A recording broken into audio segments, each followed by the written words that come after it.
Crystal Optic Industries produces high-quality ophthalmic lenses in Akko.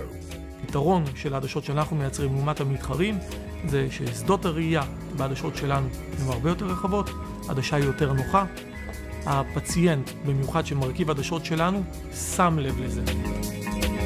The company is the dream of Ofer and Yitzhak Azran. קשה מאוד היום במדינת ישראל לממן הכל, כולל הכל, מכסף שהוא כסף אישי, מה שנקרא.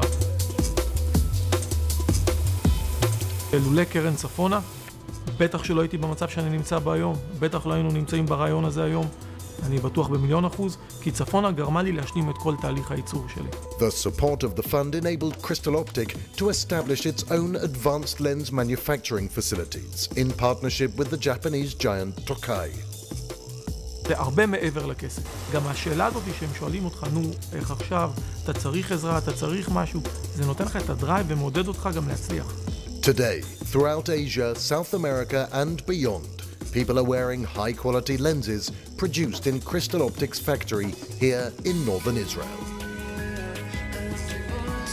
מפעל כזה מצליח גם לעשות ייצוא, גם להגדיל את המחזור, גם לפרנס 54 משפחות. אני חושב שזו תרומה ענקית.